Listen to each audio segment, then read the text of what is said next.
नमस्कार दोस्तों, स्वागत है आप सभी का हमारे इस चैनल पर। आज के इस वीडियो में हम लोग पढ़ेंगे गवर्नर, गवर्नर जनरल और वायसराय का पार्ट 2। फर्स्ट पार्ट मैंने आपको पढ़ाई दिया है, तो वहाँ पर मैंने आपको बताया था कि बंगाल के गवर्नर कौन थे, यानी कौन कौन थे और कब कब उनका कार्यकाल था, कौन कौन सी विशेषताएँ, कौन कौन सी घटनाएँ घटित हुई। फिर मैंने बताया था वहाँ पर बंगाल का गवर्नर जनरल, तो वो 2 टॉपिक मैंने पढ़ा दिया था। आज हम लोग को इस वीडियो में यानी सेकंड पार्ट में हम लोग को पढ़ना है भारत के गवर्नर जनरल और भारत के वायसराय के बारे में। जितने भी हुए हैं सबको पढ़ना है सीक्वेंस से। उनके समय में कौन कौन सी घटनाएँ, कौन कौन सी उनकी विशेषताएँ हैं, वो सब हम लोग को पढ़नी है, क्योंकि एग्ज़ाम में गवर्नर, गवर्नर जनरल, वायसराय यहाँ से प्रश्न बहुत पूछे जाते हैं। तो चैनल अभी तक अगर आपने सब्सक्राइब नहीं किया है तो वीडियो को देखने के बाद या अभी ही कर दीजिए अगर आपका मन कहे तो, नहीं तो अगर वीडियो पसंद आएगी तो ज़रूर कीजिएगा। भारत के गवर्नर जनरल में सबसे पहले नाम आता है लॉर्ड विलियम बेंटिक का। ये भारत का प्रथम गवर्नर जनरल था और बंगाल का अंतिम गवर्नर जनरल भी था। मैंने कल के वीडियो के लास्ट में आपको पढ़ाया था इसका एक शासनकाल, और उस शासनकाल में ये किसके रूप में था? बंगाल के गवर्नर जनरल के रूप में। फिर 1833 में ये भारत का गवर्नर जनरल इसको बना दिया जाता है और ये 35 तक रहता है। तो इसमें कौन कौन सी घटनाएं घटित होती हैं?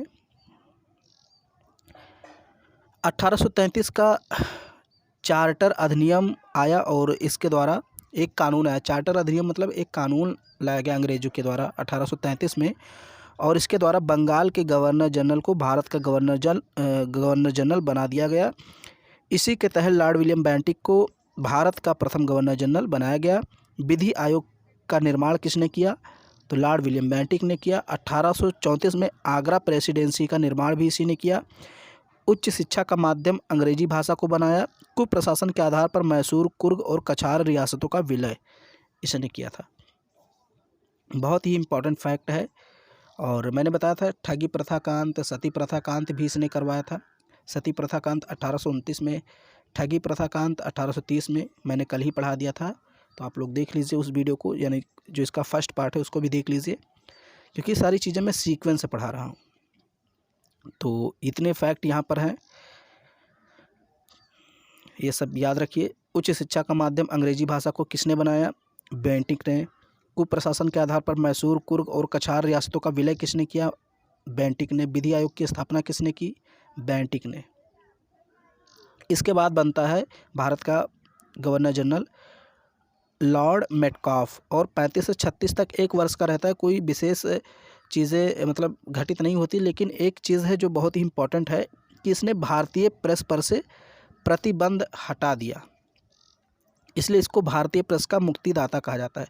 और आप बताइए कि भारत के प्रेस पर यानी भारतीय मीडिया पर सबसे पहले प्रतिबंध किसने लगाया था? मैंने आपको कल की वीडियो में बताया है, अगर आपने नहीं देखा तो जाके देख लीजिए। और इसने हटा दिया था, इसने हटा दिया था, यानी कि लॉर्ड मेटकाफ को भारतीय प्रेस का मुक्तिदाता कहा था, मुक्ति दे दिया इसने एक प्रकार से। इसके बाद भारत का गवर्नर जनरल बनता है लॉर्ड ऑकलैंड। 1836 से 42 तक रहता है, 4 वर्षों का शासनकाल।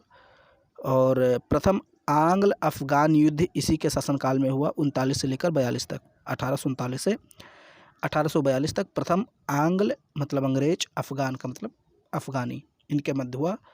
तो लॉर्ड ऑकलैंड था भारत का गवर्नर जनरल उसमें। शेरशाह सूरी मार्ग का नाम बदलकर जीटी रोड इसी ने रखा था। ग्रांड ट्रंक रोड, पहले उसको हम लोग बोलते हैं शेरशाह सूरी मार्ग उसको बोलते थे, लेकिन उसका नाम बदलकर जीटी रोड रख दिया तो ऑकलैंड ने।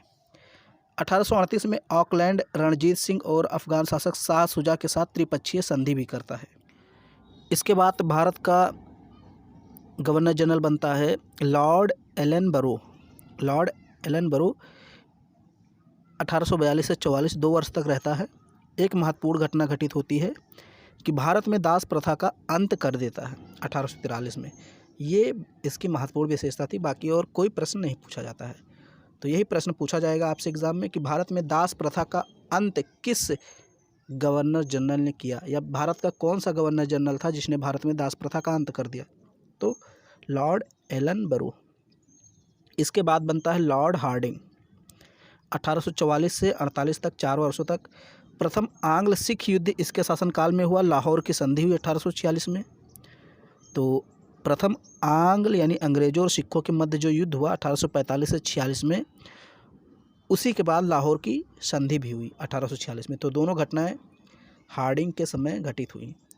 कोंड या कहीं कहीं गोंड, कोंड नहीं लेकिन यहाँ पर आप गोंड जानते हैं, एक जनजाति है, इसके बीच एक प्रथा प्रचलित थी, नर बलि प्रथा, यानी कि नर बलि दी जाती थी, मानव बलि दी जाती थी।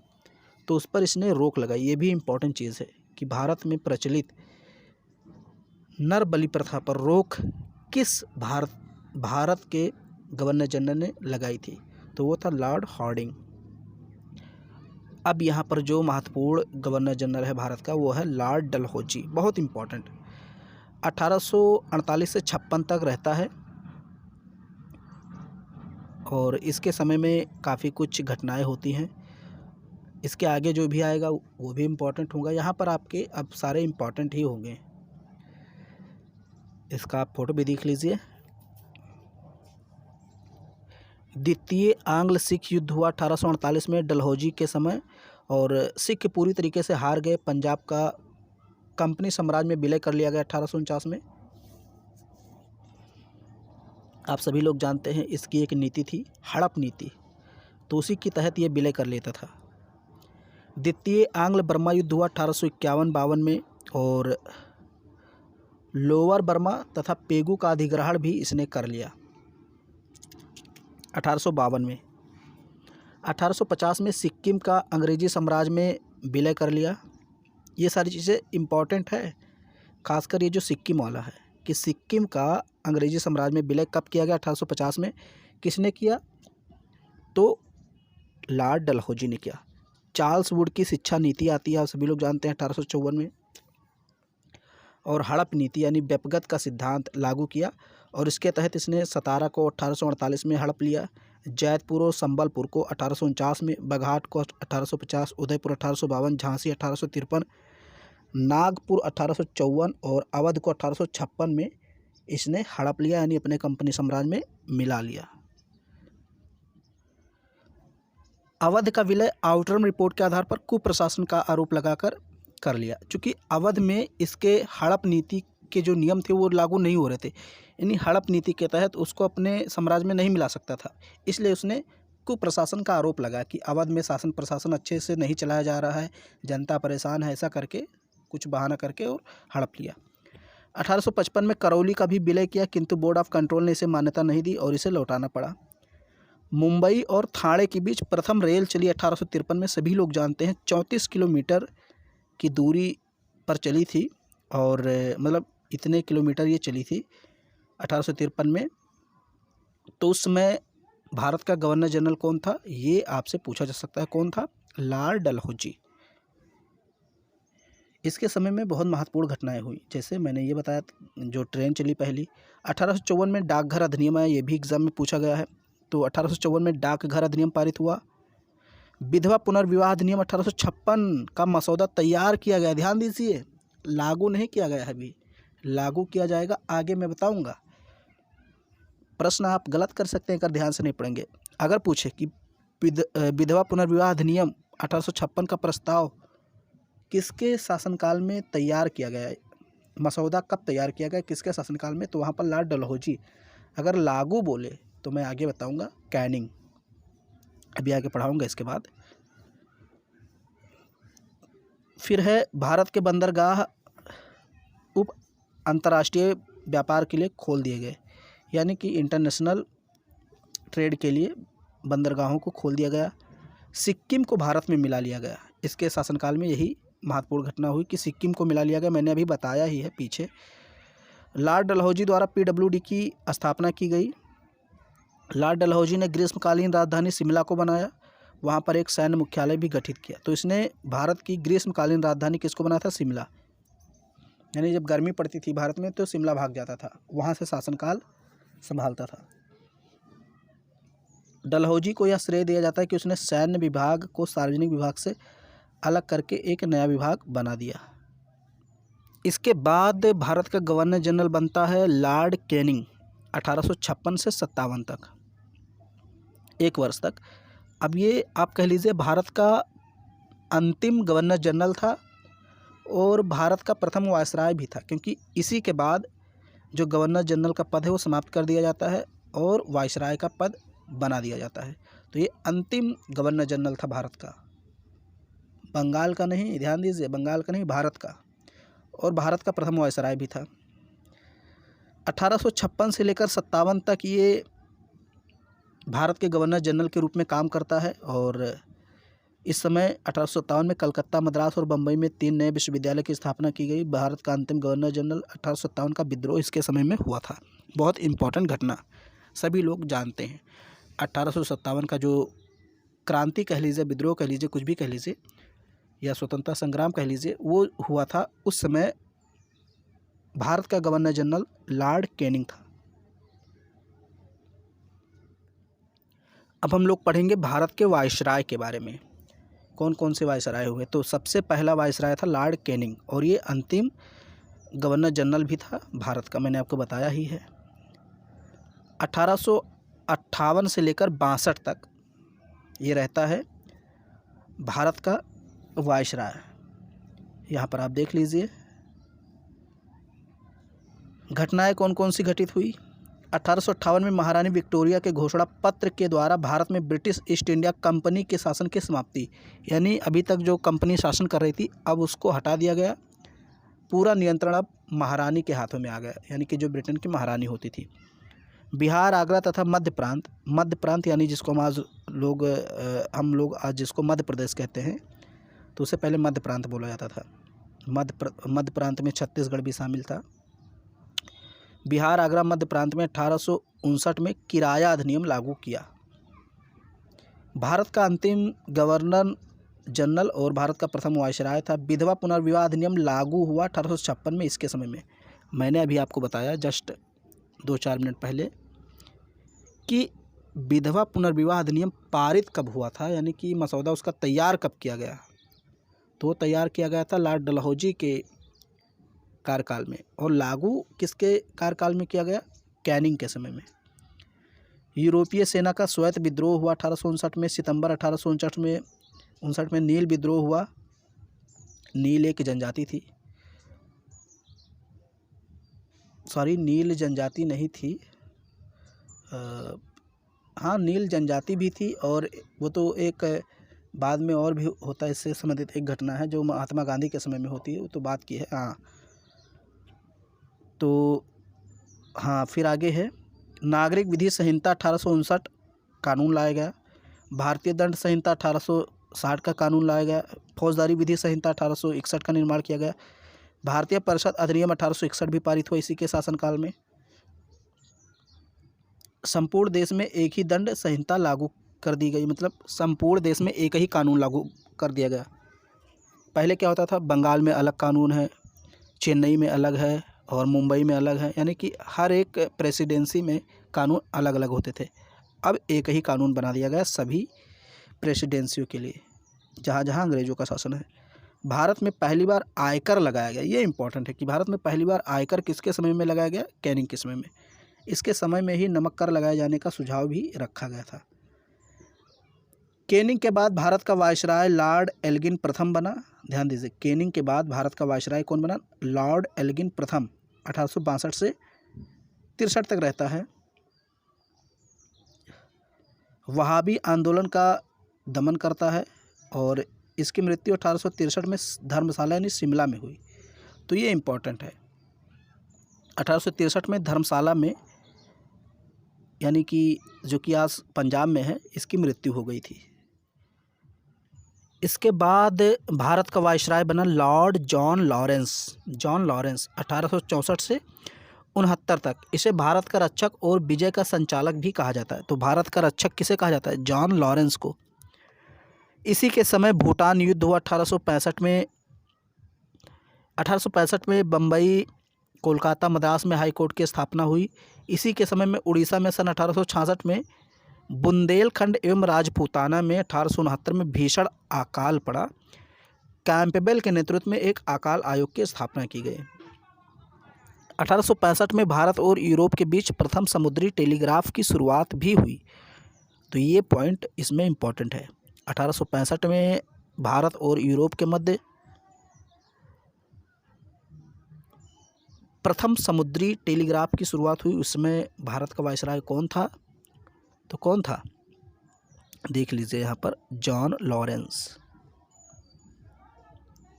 अफ़गानिस्तान के संदर्भ में इसने हस्तक्षेप की नीति अपनाई और शेर अली से दोस्ती की, यानी कि जो अफ़गानिस्तान के शासक थे उनसे दोस्ती की। उसने अफ़गानिस्तान में कोई भी हस्तक्षेप नहीं किया। इसके बाद भारत का वायसराय लॉर्ड मेयो बनता है। 1869 से 72 तक 3 वर्षों तक रहता है। भारतीय युवराजों के अध्ययन के लिए अजमेर में मेयो कॉलेज की स्थापना की। जो भारतीय रियासतों के राजा होते थे उनके पुत्रों को पढ़ाने के लिए, उनके अध्ययन के लिए इसने मेयो कॉलेज की स्थापना की अजमेर में। तो ये इम्पोर्टेंट फैक्ट है। कृषि विभाग की स्थापना की, इम्पोर्टेंट। आयुर्विज्ञान की नीति आरंभ की 1872 में। भारत में पहली जनगणना 1872 में इसी के समय हुई। बहुत इम्पोर्टेंट। आगे मैं और बताऊंगा एक फैक्ट जनगणना से संबंधित, पहले आप यहाँ पर जान लीजिए। 1862 में भारत की पहली जनगणना जो हुई वो लॉर्ड मेयो के शासनकाल में शुरू हुई। हालांकि ये अनियमित जनगणना थी, नियमित मैं आगे पढ़ाऊंगा। सांख्यिकी विभाग का यानी सांख्यिकी सर्वेक्षण विभाग का गठन किया गया इसी के शासनकाल में। 1872 में अंडमान निकोबार द्वीप पर पोर्ट ब्लेयर में इसकी हत्या कर दी गई। ये भी इम्पोर्टेंट है कि कौन सा भारत का वायसराय था जिसकी हत्या अंडमान निकोबार द्वीप पर पोर्ट ब्लेयर में की गई थी। तो वो लॉर्ड मेयो था। इसके बाद वायसराय बनता है लॉर्ड नॉर्थ ब्रुक। 1872 से 76 तक पंजाब में कूका विद्रोह हुआ 1872 में, जो बहुत ही इम्पोर्टेंट घटना थी। प्रिंस ऑफ वेल्स, देखिए जितने भी विद्रोह हुए, चाहे नील विद्रोह हो, कूका विद्रोह हो, वेल्लोर विद्रोह हो, ये जितने भी विद्रोह हैं इन पर भी मैं एक वीडियो बना दूंगा, सारे विद्रोहों को पढ़ा दूंगा वहाँ पर। प्रिंस ऑफ वेल्स की भारत यात्रा हुई, यानी किंग एडवर्ड सप्तम जिसे हम कहते हैं, वे भारत आए थे इंग्लैंड से। अलीगढ़ में सैयद अहमद खां द्वारा मोहम्मदन एंग्लो ओरिएंटल कॉलेज की स्थापना हुई, जो बाद में अलीगढ़ विश्वविद्यालय बना, सभी लोग जानते हैं। तो इसकी स्थापना अलीगढ़ में किसने की थी? सैयद अहमद खान ने। पहले इसका नाम क्या था? अलीगढ़ विश्वविद्यालय का मोहम्मदन एंग्लो ओरिएंटल कॉलेज। अब यहाँ पर आगे दो वायसराय बहुत ज़्यादा इम्पोर्टेंट हैं, एक तो लॉर्ड लिटन और एक लॉर्ड रिपन। तो सबसे पहले बात करते हैं लॉर्ड लिटन की। 1876 से 80 तक इसका कार्यकाल था। लिटन क्या था? एक विख्यात कवि था, उपन्यासकार था, निबंध लेखक था। साहित्य जगत में ओवन मेरिडिथ नाम से इसको जाना जाता था। तो ये प्रश्न आपसे पूछ सकता है कि ओवन मेरिडिथ नाम से किस भारत के वायसराय को जाना जाता था? तो लिटन, लॉर्ड लिटन। राजकीय उपाधि अधिनियम 1876 पारित हुआ इसके शासनकाल में। 1876 से 78 में भयंकर अकाल पड़ा और रिचर्ड स्ट्रैची की अध्यक्षता में अकाल आयोग की नियुक्ति की गई।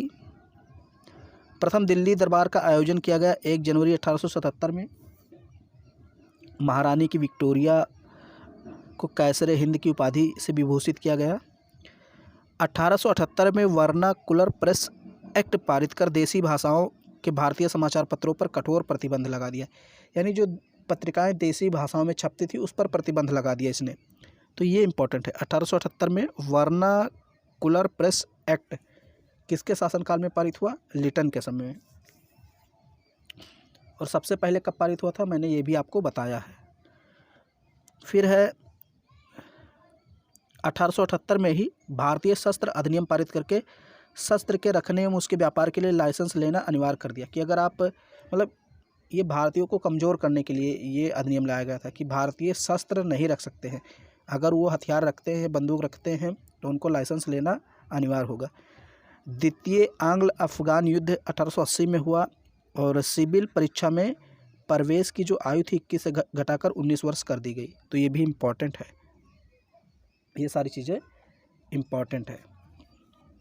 वर्नाकुलर प्रेस एक्ट, भारतीय शस्त्र अधिनियम 1878 और सिविल परीक्षा में आयु घटा करके इससे 21 से 19 कर दी गई। तो किसके शासनकाल में ये सारी घटनाएं हुई? लिटन के शासनकाल में। इसके बाद हम लोग को पढ़ना है Lord Ripon. Lord Ripon Bharat में एक प्रकार से कहें सबसे ज़्यादा लोकप्रिय वायसराय था। 1880 से 84 तक इसका कार्यकाल था। भारत का सर्वाधिक लोकप्रिय वायसराय था। फ्लोरेंस नाइटिंगेल ने रिपन को भारत के उद्धारक की संज्ञा दी है। फ्लोरेंस नाइटिंगेल एक इतिहासकार थे। इन्होंने रिपन को कहा भारत का उद्धारक है, यानी उद्धार करने वाला है, कल्याण करने वाला है। इसने एक पुस्तक लिखी थी जिसका नाम था इस युग का कर्तव्य। अफगान से संधि की 1881 में। वर्नाकुलर प्रेस एक्ट को रद्द कर दिया 1882 में इसने। जो 1878 में लिटन के द्वारा लाया गया था कि जो देसी भाषाओं में पत्रिकाएं छपती थी उस पर प्रतिबंध लगा दिया जाए, तो उस नियम को इसने रद्द कर दिया, यानी कि उस एक्ट को इसने अमान्य घोषित कर दिया। ये इंपॉर्टेंट चीज़ है, इसलिए इसको उद्धारक कहा जाता है। प्रथम कारखाना अधिनियम 1881 पारित किया। मैसूर के शासक को गद्दी वापस कर दी। सर विलियम हंटर की अध्यक्षता में हंटर आयोग की स्थापना की गई। इल्बर्ट बिल विवाद हुआ 1883-84 में। नियमित जनगणना की शुरुआत हुई। तो देखिए इसने ज़्यादातर अच्छे काम किए हैं, ज़्यादातर इसने अच्छे काम किए। तो नियमित जनगणना की शुरुआत हुई, यानी कि 1881 में जब जनगणना शुरू हुई उसके बाद 10 वर्षों पर जनगणना होती रही, यानी नियमित रूप से शुरू हो गई। तो इतना चीज़ है, आपको इसके बारे में याद रखना है रिपन के बारे में। और लिटन को मैंने बता ही दिया इसके पहले। अब आगे जो बनता है वायसराय वो है लॉर्ड डफरिन। ये भी इम्पोर्टेंट है। 1884 से 88 तक इसका कार्यकाल रहता है, बहुत ही इम्पोर्टेंट है ये भी। तृतीय आंग्ल बर्मा युद्ध हुआ और बर्मा का अंतिम रूप से विलय कर लिया गया भारत में। तो बर्मा का, यानी कि जो म्यांमार देश है, उसका अंतिम रूप से भारत में विलय किस वायसराय ने किया? तो डफरिन ने किया। सबसे महत्वपूर्ण चीज़, 28 दिसंबर 1885 में भारतीय राष्ट्रीय कांग्रेस की स्थापना हुई। और भारतीय राष्ट्रीय कांग्रेस की स्थापना कहा जाता है इसके दिमाग की उपज थी। लाला लाजपत राय ने कहा इसके दिमाग की उपज थी। बंगाल टेनेंसी एक्ट 1885 लागू किया गया। पंजाब टेनेंसी एक्ट 1887 लागू किया गया। भारतीय नागरिक सेवा के विकास के लिए एचिसन आयोग भारत आया। और 1887 में इलाहाबाद विश्वविद्यालय की स्थापना भी इसी के समय की गई थी। तो सारी चीज़ें इंपॉर्टेंट है, ज़्यादा फैक्ट है नहीं। प्रश्न यहीं से बन जाते हैं कि भारतीय राष्ट्रीय कांग्रेस की स्थापना जब हुई उस समय भारत का वायसराय कौन था, या इलाहाबाद विश्वविद्यालय की स्थापना किसने की, किसके शासनकाल में हुई? तो उस समय वायसराय था लॉर्ड डफरिन। इसके बाद भारत का वायसराय बनता है लॉर्ड लैंसडाउन। लॉर्ड लैंसडाउन 1888 से 94 तक। दूसरा कारखाना अधिनियम 1891 में पारित हुआ। और भारतीय परिषद अधिनियम 1892 में आया। डूरंड आयोग की स्थापना की गई और सीमा जो थी उसका निर्धारण कर दिया गया, जिसे हम कहते हैं डूरंड रेखा, भारत अफगानिस्तान के बीच। हालांकि अब ये भारत और पाकिस्तान के बीच भी कहीं कहीं कही जाती है, क्योंकि पीओके में पड़ती है और पीओके पर पाकिस्तान का अधिकार है। 1891 में सम्मत आयु विवाह अधिनियम पारित किया और 1893 में अफीम आयोग का गठन किया। तो ये सारे काम लॉर्ड लैंसडाउन ने किए। अगला वायसराय है लॉर्ड एल्गिन द्वितीय। 1894 से 98 तक इसने घोषणा की कि हम भारत को तलवार के बल पर जीते हैं और तलवार के बल पर ही इसको अपने अधीन रखेंगे। यहाँ देखिए सेंटेंस थोड़ा सा हो सकता है कहीं कहीं शब्द मिस्टेक हो गए हों, लेकिन जो मैं कह रहा हूँ उसको सुनिए। इसने कहा कि हमने भारत को तलवार के बल पर जीता है और तलवार के बल पर ही इस पर हम नियंत्रण रखेंगे, यानी इसको अपने अधीन रखेंगे। तो किसने कहा? लॉर्ड एल्गिन द्वितीय ने।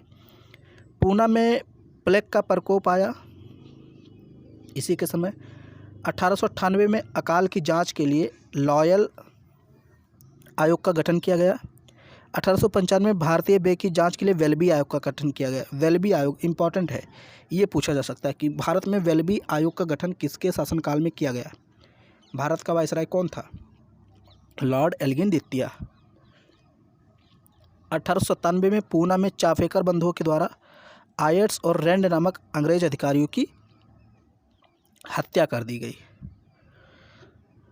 फिर है लॉर्ड कर्जन। बहुत ही इम्पोर्टेंट वायसराय।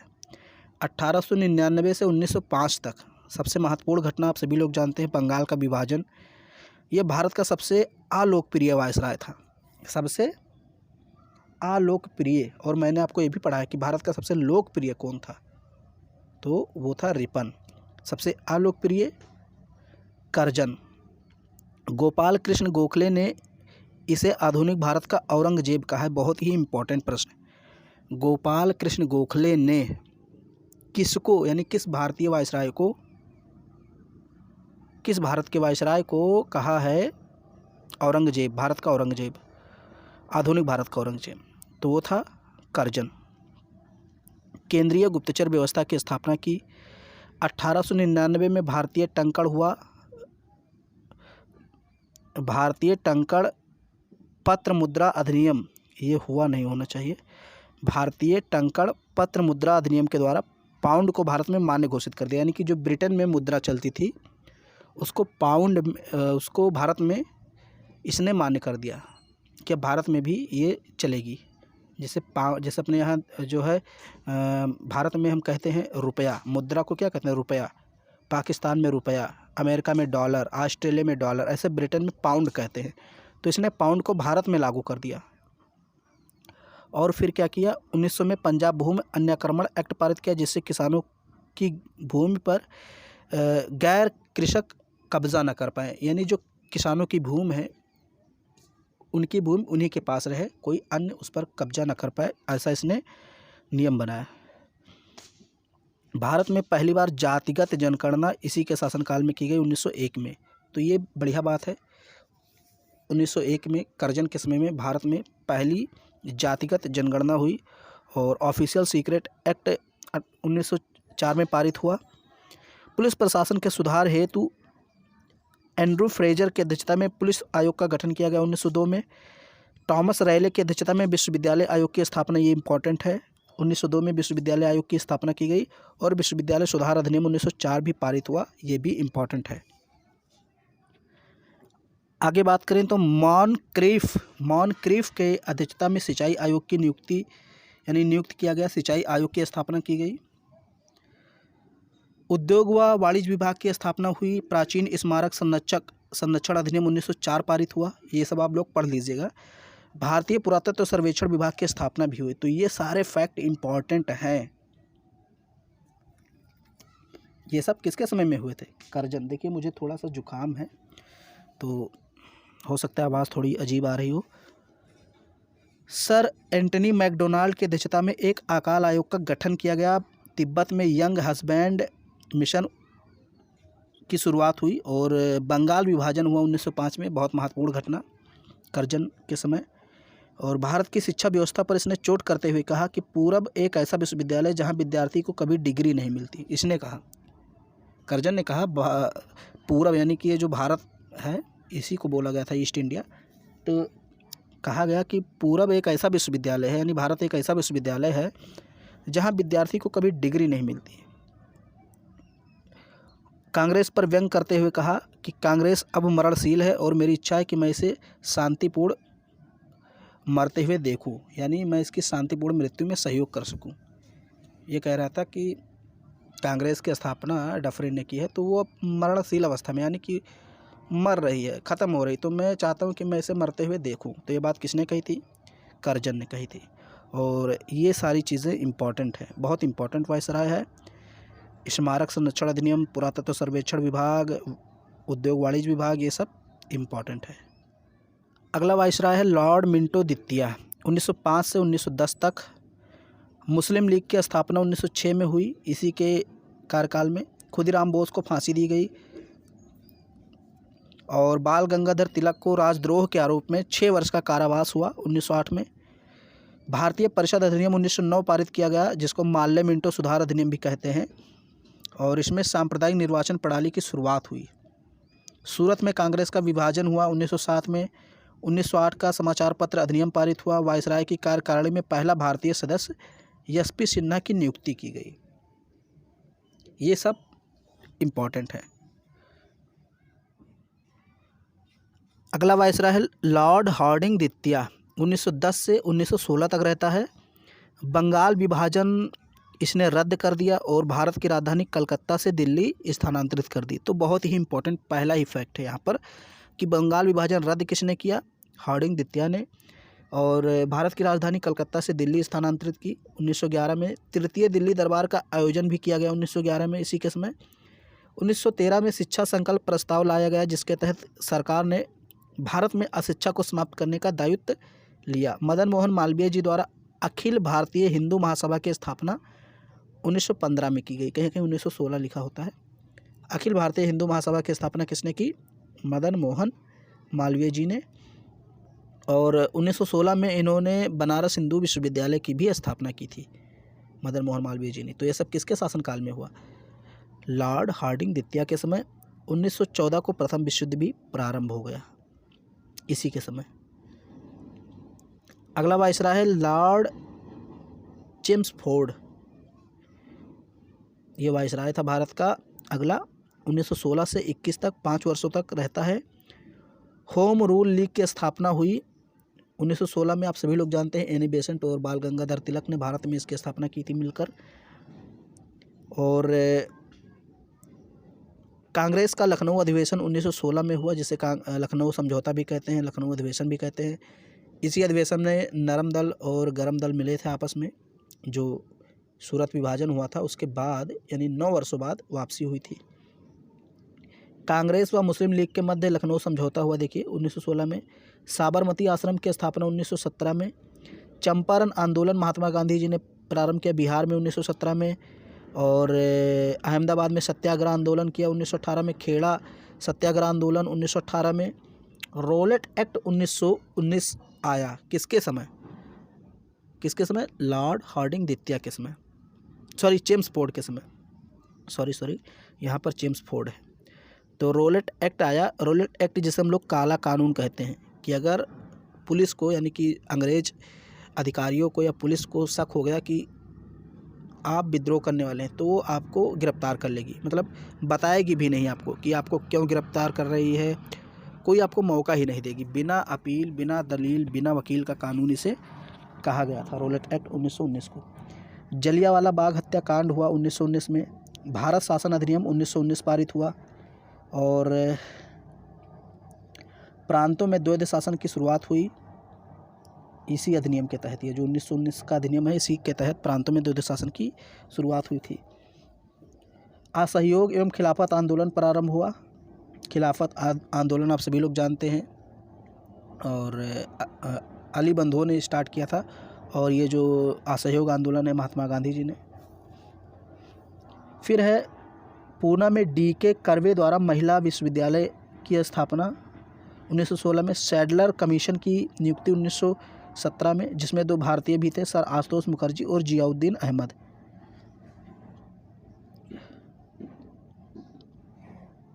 फिर है एंग्लो मोहम्मडन ओरिएंटल कॉलेज की स्थापना 1920 में बदलकर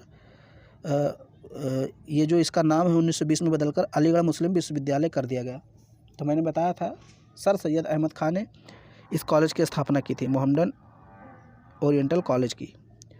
और बाद में इसका नाम बदल करके अलीगढ़ मुस्लिम विश्वविद्यालय कर दिया गया। बाल गंगाधर तिलक की मृत्यु हुई थी 1 अगस्त 1920 को। जिस दिन असहयोग आंदोलन प्रारंभ हुआ भारत में, महात्मा गांधी जी ने प्रारंभ किया 1 अगस्त 1920 को, उसी दिन बाल गंगाधर तिलक जी की मृत्यु हो गई। तो एक बहुत बड़ा झटका लगा था उसमें भारत को, क्योंकि असहयोग आंदोलन बहुत बड़ा आंदोलन था और उसी दिन निराशा हम लोग को हाथ लग गई एक। इसके बाद वायसराय बनता है भारत का लॉर्ड रेडिंग 1921 से 1926 तक। और सबसे इम्पॉर्टेंट चीज़ यहाँ पर पहला फैक्ट है, भारत का एकमात्र वायसराय था जो यहूदी था और सभी ईसाई थे। ये कौन था? ये था यहूदी वायसराय। चौरी चौरा कांड या प्रकरण, जिसे अब कांड नहीं कहते हैं, इसका नाम बदल दिया गया, चौरी चौरा प्रकरण 5 फरवरी 1922, कहीं कहीं 4 फरवरी लिखा होता है, तो इसके समय में घटित हुआ।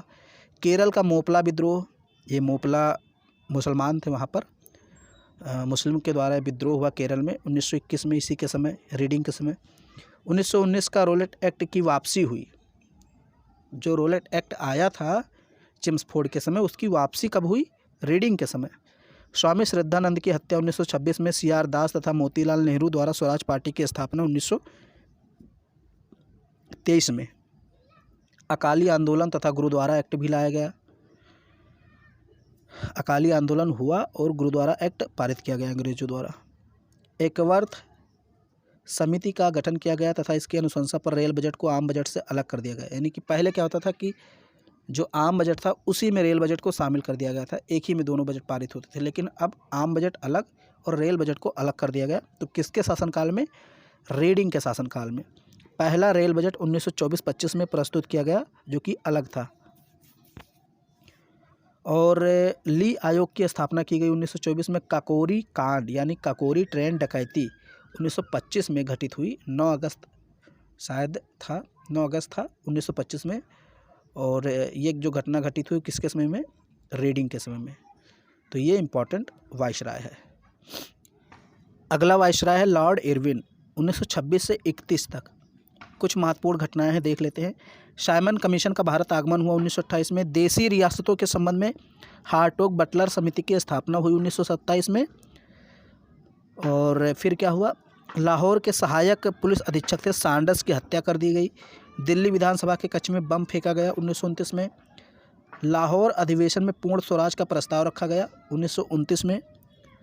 कृषि से संबंधित, ये इंपॉर्टेंट है, कृषि से संबंधित एक समिति की स्थापना की गई जिसे रॉयल कमीशन कहते हैं। और इसी के बेस पर यानी इसी की अनुशंसा पर imperial council of agriculture research की स्थापना की गई 1929 में। तो ये किसके समय में? इरविन के समय में। ट्रेड अधिनियम पारित हुआ 1926 में।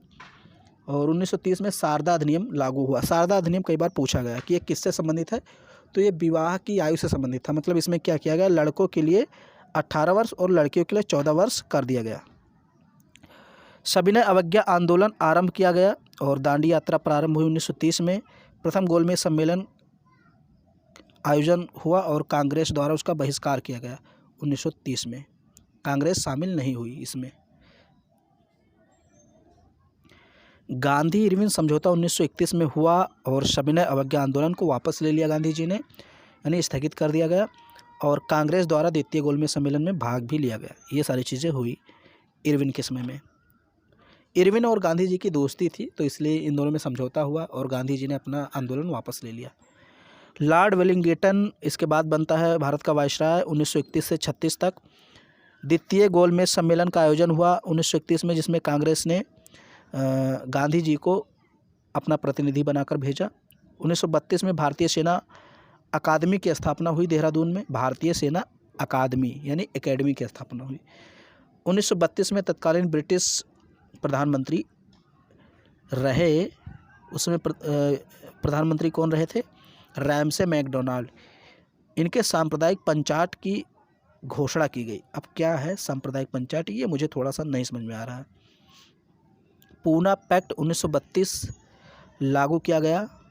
तृतीय गोलमेज सम्मेलन 1932 का आयोजन। भारत शासन अधिनियम 1935। भारत शासन अधिनियम 1935 बहुत इंपॉर्टेंट अधिनियम है, इसको आप पढ़िए अलग से, क्योंकि भारत शासन अधिनियम 1919, 1909, 1935 ये 3 अधिनियम बहुत ज़्यादा इंपॉर्टेंट रखते हैं। 1935 के अधिनियम में बर्मा को भारत से अलग करने का प्रावधान कर दिया गया। 1936 में अखिल भारतीय किसान सभा की स्थापना की गई। 1934 में आचार्य नरेंद्र देव और जयप्रकाश नारायण द्वारा कांग्रेस समाजवादी पार्टी की स्थापना की गई। तो ये सारी चीज़ें हैं जो कि इम्पॉर्टेंट हैं। तो तृतीय गोलमेज सम्मेलन कब हुआ, द्वितीय गोलमेज सम्मेलन कब हुआ, भारत शासन अधिनियम किसके समय में आया, ये सब हुआ वेलिंगटन के समय में, लॉर्ड वेलिंगटन के समय में। इसके बाद वायसराय बनता है लॉर्ड लिनलिथगो 1936 से 44 तक। और अब हम लोग आज़ादी की तरफ पहुंच रहे हैं। 1936 से 44 तक रहता है और प्रांतीय चुनाव होते हैं 1936-37 में। इसके समय में द्वितीय विश्व युद्ध प्रारंभ हो जाता है 1939 में। कांग्रेस के हरिपुरा अधिवेशन में 1938 में सुभाष चंद्र बोस ने अध्यक्षता की। कांग्रेस का त्रिपुरी संकट, सुभाष चंद्र बोस का कांग्रेस से त्यागपत्र, फॉरवर्ड ब्लॉक की स्थापना सुभाष चंद्र बोस द्वारा 1939 में। तो ये सारी घटनाएं इसी के समय घटित हुई। यानी कांग्रेस का त्रिपुरी संकट कब उत्पन्न हुआ? लिनलिथगो के समय। सुभाष चंद्र बोस ने कांग्रेस से त्यागपत्र दिया, उस समय कौन था वायसराय? लिन लिथगो। फॉरवर्ड ब्लॉक की स्थापना कब की गई? 1939 में। किसने की? सुभाष चंद्र बोस ने। और मुस्लिम मुस्लिम लीग का लाहौर अधिवेशन और पाकिस्तान में हुआ, पाकिस्तान में ही होगा, ये भी इसी के समय हुआ। और सुभाष चंद्र बोस का भारत से पलायन 1941 में। भारत से चुपके से भाग जाते सुभाष चंद्र बोस, चूँकि ये गांधी जी के विरोधी थे। विरोधी क्या कह सकते हैं, गांधी जी की कुछ विचारों से ये सहमत नहीं थे। गला थोड़ा सा ख़राब है और जुकाम भी है मुझे, तो इसलिए अब जल्दी से ख़त्म कर रहा हूँ इसे। एक पेज और बचा है आपका। आज़ाद हिंद फौज की स्थापना 1943 में हुई। 8 अगस्त 1940 को वायसराय द्वारा अगस्त प्रस्ताव घोषित किया गया। तो ये सब लॉर्ड लिथगो के समय में हुआ। आप लोग सही से पढ़ लीजिएगा इसको, स्क्रीनशॉट लेकर के, लिख करके, क्योंकि अब मैं तेज़ी से पढ़ा रहा हूँ, गला बहुत ज़्यादा ख़राब है। इसके बाद वायसराय बनता है लॉर्ड वेबल 1944 से 47 तक। श्री राजगोपालाचारी द्वारा CR फार्मूला प्रस्तुत किया गया 1944 में। गांधी जिन्ना की पहली वार्ता हुई जो कि असफल रही 1944 में। बेबल योजना व शिमला सम्मेलन 1945। और कैबिनेट मिशन का भारत आगमन 1946। मिशन के सदस्य कौन कौन थे, यानी कैबिनेट मिशन में कौन कौन से सदस्य थे? स्टैफर्ड क्रिप्स, पैथिक लॉरेंस और AB अलेक्जेंडर, ये सब इसके सदस्य थे। ये प्रश्न यहाँ से पूछा जाता है। 4 वहाँ पर नाम देगा, 1 अलग रहेगा, 3 यहीं से रहेंगे। तो पूछेगा कैबिनेट मिशन के सदस्य कौन नहीं थे, तो ये ध्यान से पढ़ना। मुस्लिम लीग द्वारा प्रत्यक्ष कार्रवाई दिवस, मतलब सीधे तौर पर मुस्लिम लीग ने कहा कि हमें एक अलग राष्ट्र चाहिए, पाकिस्तान। 16 अगस्त 1946 को हुआ। कांग्रेस द्वारा अंतरिम सरकार की स्थापना की गई सितंबर 1946 में। वेबल उपाध्यक्ष, सरकार के जो अध्यक्ष बने वो वेबल और उपाध्यक्ष नेहरू बने, जो अंतरिम सरकार थी। ब्रिटेन के प्रधानमंत्री क्लेमेंट एटली ने भारत को स्वतंत्र करने की घोषणा कर दी। कब? 20 फरवरी 1947 को ब्रिटेन के प्रधानमंत्री क्लेमेंट एटली ने घोषणा की कि हम जून 1948 में भारत को स्वतंत्र करेंगे। कब? जून 1948 में। लेकिन स्वतंत्रता पहले ही मिल गई क्योंकि हालात उसमें कुछ अच्छे नहीं थे। और लॉर्ड माउंटबेटन, ये अंतिम वायसराय, गवर्नर जनरल, कुछ भी कह लीजिए, ओके। तो फरवरी 1947 से जून 1948 तक रहे ये भारत के वायसराय, गवर्नर जनरल। स्वतंत्र भारत के प्रथम गवर्नर जनरल एवं अंतिम ब्रिटिश वायसराय। देखिए बाद में क्या किया गया, वायसराय का पद समाप्त करके फिर से गवर्नर जनरल बना दिया गया। तो ये अंतिम ब्रिटिश वायसराय थे और स्वतंत्र भारत के प्रथम गवर्नर जनरल भी थे। भारत विभाजन के संदर्भ में बाल्कन प्लान इन्होंने प्रस्तुत किया और ब्रिटेन के हाउस ऑफ कॉमन्स में भारतीय स्वतंत्रता अधिनियम पारित करवाया। भारत अलग हुआ 15 अगस्त 1947 को। 2 राष्ट्र बने, स्वतंत्र राष्ट्र भारत पाकिस्तान। 14 अगस्त को पाकिस्तान, 15 अगस्त को भारत स्वतंत्र हुआ। महात्मा गांधी की हत्या हुई 30 जनवरी 1948 को। 21 जून 1948 से 26 जनवरी 1950 तक चक्रवर्ती राजगोपालाचारी स्वतंत्र भारत के प्रथम और अंतिम भारतीय गवर्नर जनरल बने थे। उसके बाद ये पद समाप्त कर दिया गया था। तो ये मैंने आपको पूरा पढ़ा दिया 2 पार्टों में। हालांकि कहीं कहीं मैंने तेज़ी से पढ़ाया है, हो सकता है किसी लाइन को बोलने में मैं मिस्टेक कर गया हूँ, क्योंकि थोड़ा सा स्वास्थ्य सही नहीं है, तो इसलिए जल्दी से पढ़ाया होगा, तो कहीं कहीं मिस्टेक हो गया होगा, मैं कुछ दूसरा बोल गया होगा। कुल मिलाकर आपका समाप्त हो गया। स्क्रीनशॉट ले लीजिए या लिख लीजिए कहीं, फिर इसको पढ़िए तो याद हो जाएगा आपको। और अगर वीडियो आपको पसंद आए तो इसको लाइक कर दीजिए, शेयर कर दीजिए। चैनल पे पहली बार आए हैं, चैनल को सब्सक्राइब जरूर कीजिए।